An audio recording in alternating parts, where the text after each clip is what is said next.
Hello viewers, Super GT here, thank you for joining me. Now we come to another round of the Manufacturer series around the Slipstream Kingdom here at Tokyo Expressway. And well, we're going to get straight into it here, but before we do that, we are going to roll the intro.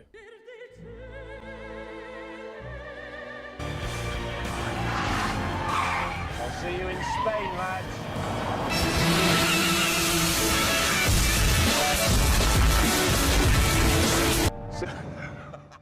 Okay, let's get straight into this, shall we? Let's look at the qualifying order, at least the first half of the grid at least. Now, at the front of the grid, we've got the 4GT, and the guy in second is half a second off, you know, and the guy in fourth was 1 second off the leader. The time splits here were quite ridiculous. There I am in ninth. Now, the thing about qualifying was you get the slipstream just right on this straight. It's like 2 kilometers long, this straight. If you get it dead right, you gain so much time. You can gain like half a second, or you can probably gain more than that by getting it dead right. And it's not even a case of slipstreaming one person. If you're in the back of a train, let's say there's 3 people, and you're all slipstreaming off each other, the guy at the back gets the biggest gain. So if you get it dead right, you get your positioning dead right, then you can gain so much time, like ridiculous amounts of time. So all isn't lost here because the guys at the front, obviously, they can have less slipstream, and you know, the guy in the actual lead has 0 slipstream. He's only creating it for other people, but they are in the 4GT up the front, which is very good in a straight line. We'll struggle on tyre wear, and we'll struggle through this tight, twisty section. Fast but twisty. I'm just going to get the job done here on the Viper as we go through and claim 8th position. Sweeping through the chicane, the race settling down slightly, although the Aston Martin a little bit slow, and just hems the BMW into the wall, and I've pushed the BMW into the wall again. Went for the space that I thought was there, and it wasn't quite. So the race hopefully now just settled down. The thing you don't want to lose, of course, is the slipstream. You've got to really just stick as close as you can, and just hope that down this main straight you will be sucked along in timely fashion. So coming down towards the hairpin, last corner on the lap, BMW looks to the right hand side. I'm going to go the deep line to the left, and it looks like everyone is pretty much line astern. The leader has actually already gapped us, so the guy in second, pretty much the front of this train here. So we're just going to tuck in as much as possible. The Porsche is actually not too great in a straight line. The Aston Martin definitely quicker, but you see just how much quicker I get past him by virtue of being in the slipstream of the BMW. Drinking game for the word slipstream, by the way. You're probably already paralytic right now if you've taken that one up. Going into turn 1 up the inside, and not quite clean, bit of hit of the wall on the inside, but we get the inside for the second turn as we turn back down towards the infield. And there we go into 6th place. So now it's really a matter of just really nailing this middle sector and just trying to get within range for the main straight again. That is really the synopsis of this circuit. Just keep it nice and sensible, keep it nice and tidy through this sector, and give yourself the chance down the main straight. I think that's really the main strategy, and I really need it as the 911 not great in a line. As the 4GT making a mistake. He was actually the pole sitter, this guy. So this guy was in the lead at the very beginning, getting himself a 1.5 second penalty. Now ideally here I want to be behind on the main straight, but he's gone really deep, and I'm out of range of the guys ahead. I'm not quite close enough. How far am I away? 1.3 seconds behind, which is not close enough. So now the 4GT is going to be right behind me. In fact, he's bump drafting me up the straight. The SR drops are coming every time he hits me, so my SR is going to be going down at the end of this race, quite annoyingly really. I think bump drafting should be considered fair game. You could look at it both ways, I suppose. So I'm going to stay ahead, and coming down the hill then, just really again, the thing we're trying to do here is just try to gain enough such that we're within range down the main straight. So let's see if we can do that. It's been a good race so far though.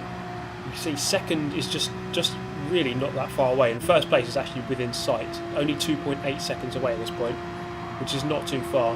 Given that we started 9th, I think I'll settle for that at this point here. So going through the winding left, up the hill, lots of very fast winding corners here, blind entries as well with the walls, difficult to get right. That's a warning sign there as we drifted a little bit wide into the wall. Didn't get a penalty, not enough to get a penalty, but it is a warning sign, of course, as the tyres begin to wear. You can't quite go through these corners as quick as you were before. So second place there, going up the inside, going defensive against Magic Mike, also in the 4GT, as is Ghost Cavalier, who is now down into 7th actually. He's dropped right down from pole position. So tucked into the slipstream of the Aston Martin. I'm not sure if he's within range of the guys ahead, if he's getting a tow from them. But you see here, right, I get the slipstream, I go past, and then the car kind of just runs out of steam, maxes out around a 168, whereas a lot of cars, or 169, whereas a lot of cars can get up to well above 170. So I'm losing out for the, let's say, the second half of the straight. If I'm not in the slipstream, I'm losing right out.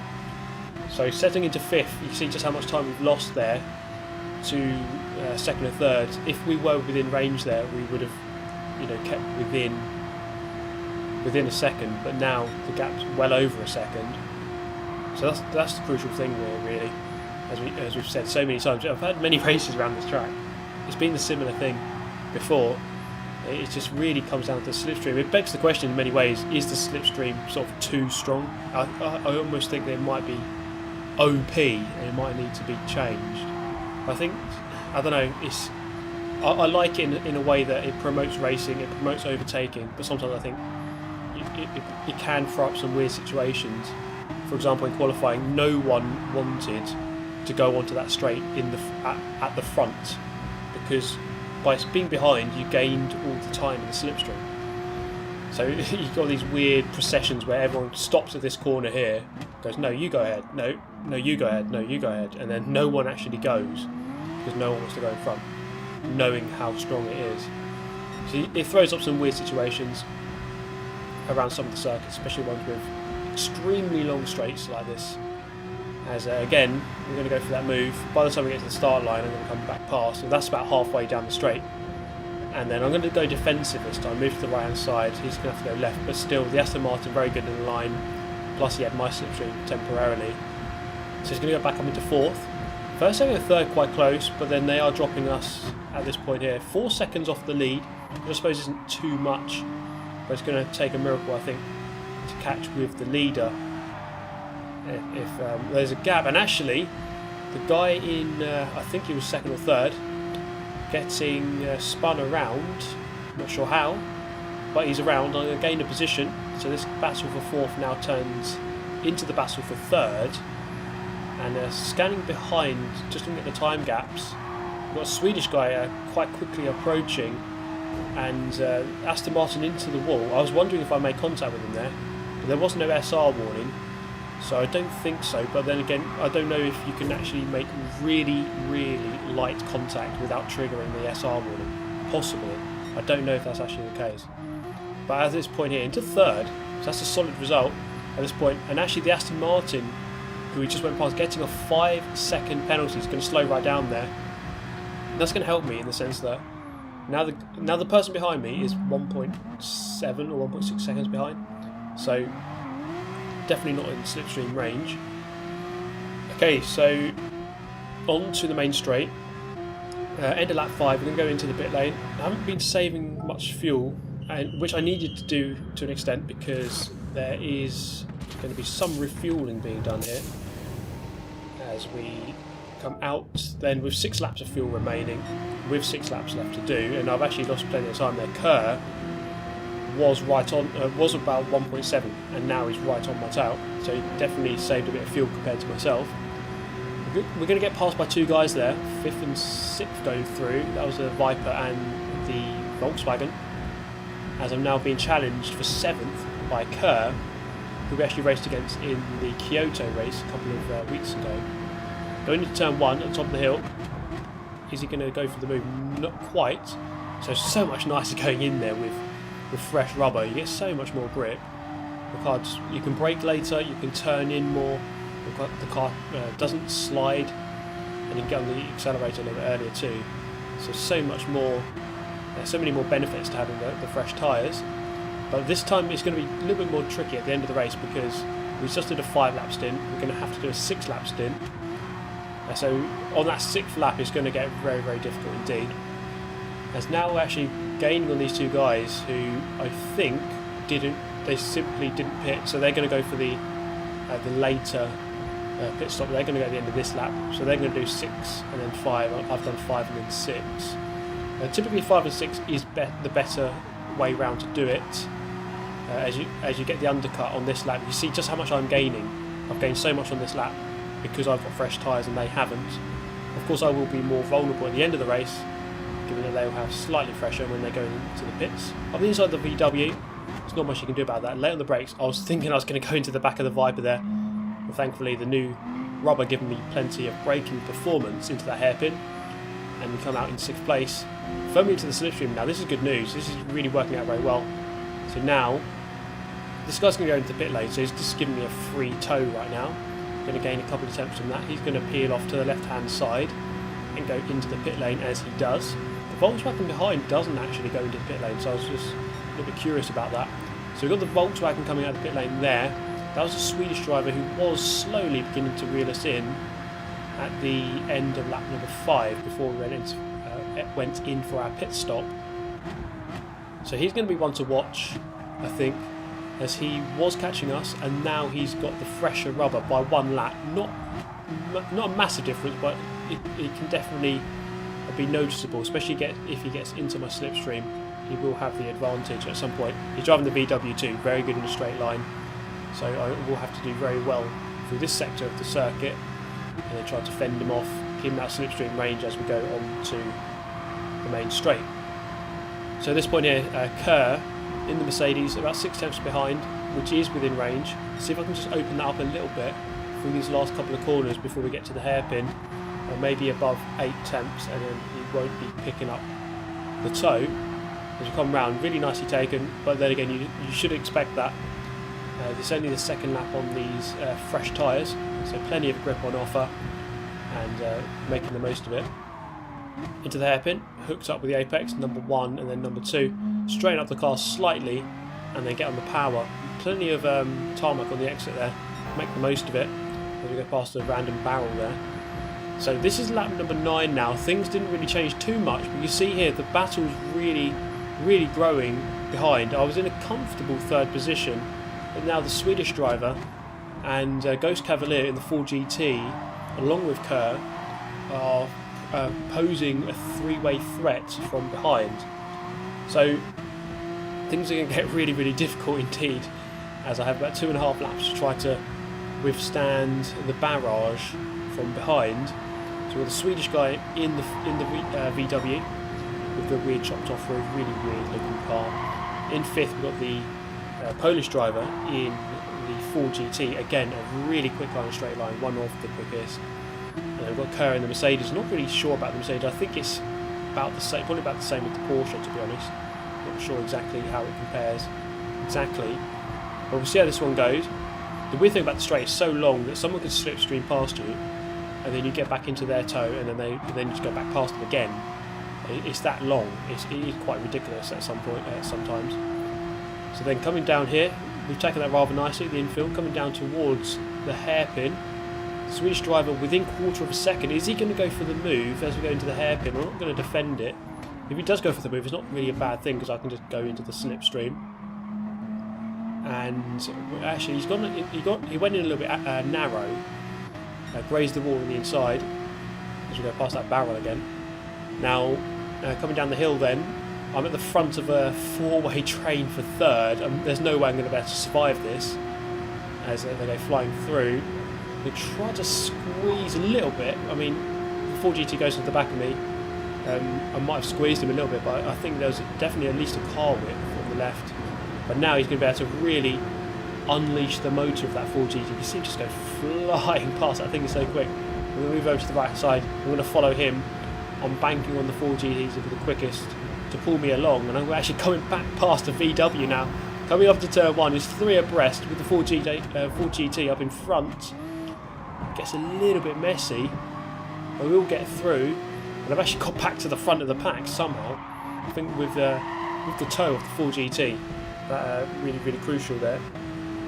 And the 4 not great on the brakes, just absolutely scintillating pace on a straight line. But through the turns and on the brakes, it's not the best car. So it's going to be kind of the similar story here. Can I just keep it nice and sensible, nice and tidy through here? Possibly break the toe and keep what would be a really good 3rd position, especially from 9th. Would have gained 6. It's not a 6th place, but I would have gained 6. So through the sweeping right, really beautiful corner that when you get it right. Up the hill then, braking just before the 50 board, throwing the car in, car responding, although beginning to slide slightly on the 5th lap on these tyres, turning a little bit too early, grazing the inside wall, gap half a second, which is not going to be enough to withstand the barrage. Down the main straight, I'm not going to fight it. Can go up the inside, curve right up the inside, goes deep. This is scintillating racing. 4GT narrow on the exit. He's actually going to slide out. And in distraction, I'm looking behind at the wrong moment. Just looking at that 4GT as he spun. And I've just pinched the Mercedes into the wall. Received a 3-second penalty at really the worst moment I possibly could have got it. And now I'm going to be completely vulnerable. I'm going to try to do my best here with just enough fuel remaining, just crossing with 1 lap of fuel remaining. This guy's swerving left, right, left, right, left, right, tucking into the slipstream. The 4GT is actually going to come back at us here. Such is the speed of that thing. And there's not much I can do. Kerr up the inside. In the Mercedes there he is. I kind of have to back out, otherwise there would have been contact. And well, I'm down to 6th place. You couldn't really write this stuff. So really, the race just completely unravelled at the end of lap 10 there. It was just a really silly mistake. I heard the 4GT spinning, I looked behind, and then I didn't really realise where I was, and I just pinched the Mercedes into the wall, and it was completely my fault. It was just a really silly mistake. We're going to have to serve that penalty there. We're going to get caught here by another Porsche, so I'm actually going to let him go and go really deep.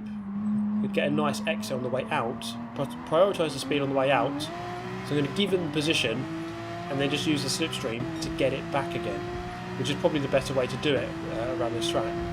So back to that slipstream, pull out to the left hand side. We're going to go past him here.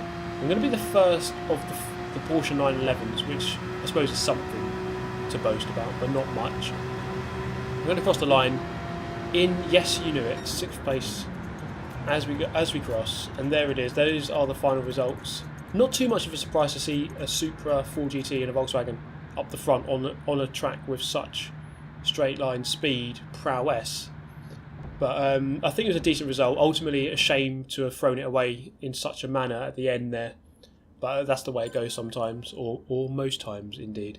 But there we go, those are the results. The guy in the lead winning by 5 seconds, quite a long way in front, and getting the fastest lap too. Well, that's it for me today. Thank you so much for watching as always. Let me know your thoughts on the video, and I shall see you next time. Big changes coming soon, guys. Sim rig is almost ready. I shall see you next time. Goodbye. Listen.